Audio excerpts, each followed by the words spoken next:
মঙ্গলবার দুপুরে ভারতীয় জনতা পার্টির সেবা পক্ষকাল উপলক্ষে অনুষ্ঠিত হয়ে গেল এক রক্তদান শিবির। এই রক্তদান শিবিরটি অনুষ্ঠিত হয় পুরাতন মালদা শাহাপুর সেতু মোড়ে।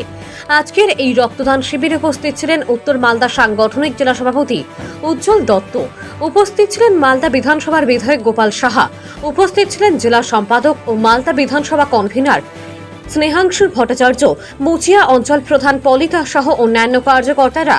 ভারতীয় জনতা পার্টি সেবা পক্ষকাল রক্তদান শিবিরে প্রায় শতাধিক রক্তদাতা স্বেচ্ছায় রক্তদান করে বলে জানা যায়। মালদা বিধানসভার উদ্যোগে আজকে রক্তদান শিবির অনুষ্ঠিত হচ্ছে আমাদের এই শাহাপুর এলাকার এই সেতু মোড় সংলগ্ন এলাকাতে। আমাদের যে জন্ম জয়ন্তী 17 সেপ্টেম্বর তাকে সামনে রেখে আমাদের ভারতীয় জনতা পার্টির নির্দেশে সেবা পক্ষকাল চলছে 17 সেপ্টেম্বর থেকে 2রা অক্টোবর পর্যন্ত।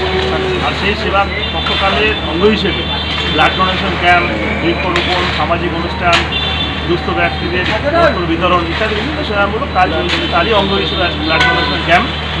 এই ক্যাম্পে আমাদের সমস্ত কার্যকর্তারা এখানে আছে, জনপ্রতিনিধি যারা মুচিয়ার প্রধান এখানে আছেন, শাহাপুরের প্রধান আছেন, অন্যান্য সমস্ত জনপ্রতিনিধিরা আছেন, সাথে সাথে মালদা বিধানসভার যিনি কনভেনারের দায়িত্বে আছেন স্নেহাংশু ভট্টাচার্য, তিনি আমাদের সাথে উপস্থিত আছেন। আমাদের গ্রাম পঞ্চায়েতের মেম্বার বিশেষ নেতা আমাদের দুলাল দাস, এই মণ্ডলের সভাপতি সুভাষ মণ্ডল, আমাদের বরিষ্ঠ কার্যকর্তা জেলার প্রাক্তন সভাপতি শ্যামচাঁদ ঘোষ এখানে আছে। আমাদের ব্লাড ডোনেশন ক্যাম্প শুরু হয়েছে। আমাদের লক্ষ্য আছে শতাধিক 100 বেশি শতাধিক ব্যক্তি ব্লাড দেয়, তার পরিকল্পনা, তার তালিকা আমাদের কাছে আছে। আর সেই চলছে, আমাদের ব্লাড ডোনেশন চলছে। আপনারা সবাই এখানে উপস্থিত হয়েছে, যারা আমরা উপস্থিত হয়েছে প্রত্যেকে অভিনন্দন জানাচ্ছি।